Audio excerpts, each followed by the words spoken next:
আরশায় সমবায় সমিতি নির্বাচনে জয়ী প্রগতিশীল জোট। আরশা ব্লকের হেসলা গ্রাম পঞ্চায়েত সমবায় কৃষি উন্নয়ন সমিতি নির্বাচন ছিল শুক্রবার। এই নির্বাচনে 9টি আসনের মধ্যে 9টি আসনে জয়ী হল প্রগতিশীল জোটের প্রার্থীরা। শাসক দল তৃণমূল কংগ্রেস সমর্থিত প্রার্থীদের পরাজিত করে শুক্রবার সকাল থেকে পুলিশি নিরাপত্তার মধ্য দিয়ে নির্বাচন সম্পূর্ণ হয়। শুক্রবার রাত্রি 8টা নাগাদ জয়ী প্রার্থীদের শংসাপত্র তুলে দেওয়া হয়। মোট 9টি আসনের মধ্যে 9টিতে জয়ী হয় জোট প্রার্থীরা। রাজ্যে যখন সর্বত্র তৃণমূল কংগ্রেসের জয় জয়কার, ঠিক সেই সময় আরশা ব্লকের এই সমবায় সমিতি নির্বাচনে তৃণমূল কংগ্রেসের ভরাডুবির সঙ্গে প্রগতিশীল জোট প্রার্থীরা সব আসনে জয়ী হওয়ার উচ্ছ্বাস দেখা গেল জোট প্রার্থীদের সমর্থকদের মধ্যে। জয়ের শংসাপত্র হাতে পেয়ে আনন্দ উচ্ছ্বাসে মেতে উঠলেন জয়ী সদস্য সহ অন্যান্যরা।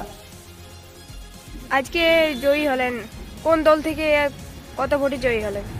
সরকার পক্ষের বিরুদ্ধে আমাদের জোটের জয় 50 ভোটে, 80 ভোটের মধ্যে 50 ভোটে জয়। প্রগতিশীল প্রার্থীর জয়। এবার এলাকার জন্য কি করবেন? এলাকার মানুষের জন্য কি কাজ করবেন? এলাকার মানুষের উন্নয়নের জন্য আমরা চাষিদের যতটা পারব ভালো করার চেষ্টা করব। টোটাল কতজন ছিল এখানে মেম্বার?